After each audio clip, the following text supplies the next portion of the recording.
Nauna sa piyak.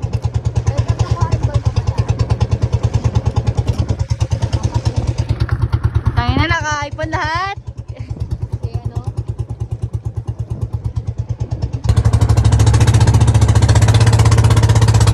Gulo ng buhok ko. Ayun ko.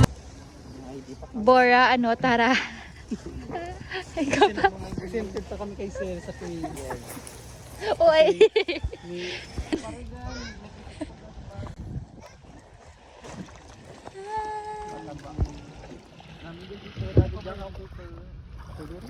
Kaya dapat na tubig. Yeah.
kinabukasan nga, nagpunta na kami, nag-ikot-ikot na kami sa beach kasi sa afternoon is uuwi na kami. Nilakad lang namin siya since malapit lang naman siya from Station 2 to K-Wave.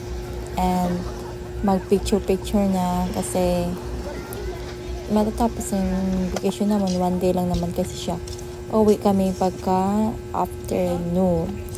So, sinusulit na namin yung weekends vacation namin sa Boracay. So far, ito pala yung pangalawang beses ko na pumunta and maganda naman siya. Yung unang punta is parang maano pa siya, maulap. This time, para mainit na rin naman siya. Pero, yun nga, sayang kasi 1 day lang kami dito. Hindi na namin matatry yung ibang mga activities sa other day. Pero, naman kami, nagplano na babalik ulit saan. Suludin na talaga namin. Magiging 1 week na talaga kami magstay. Kasi yung isa, yung mga ibang activities hindi din namin magagawa pa. Luna pa. So, super quick lang talaga to. 1 day lang talaga siya. And ayan, uwi na kami pagka afternoon kasi kami na lang din hindi na kami hinatid ng friend namin taga Bora talaga. So, yun nga, dumaan kami sa Aklanon. Hindi kami dumaan sa Torres kasi nga taga Aklan, 'di ba? Pray na siya. And nakita ko yung windmill na pinuntahan namin ng friend ko din. Diba? Ang ganda. Isang view lang talaga ng Bora tsaka ng windmill. At ito na yung super punuan talaga ng bus. Buti nga pagdating talaga namin, kahit mahaba yung pila, sumiksik kami para makasakay sa bus. Kasi nga may hinahabol pa kami. Yung friend ko is habol pa siya ng bus papuntang Iloilo. So, kailangan talaga sumiksik. Amy lang, charot. Pero super madami talagang pasahero that time. Kasi nga, syempre, Boracay din, madaming tao. So, yung iba nga madami pa yung sasakay, hindi na sila makakasakay. Mga estudyante din ibababalik sa sa school nila, boarding house. And yeah, ito yung in-insert ko lang siya kasi nakalimutan ko pala na naglalakad kami for documentation video, ganon. Yeah.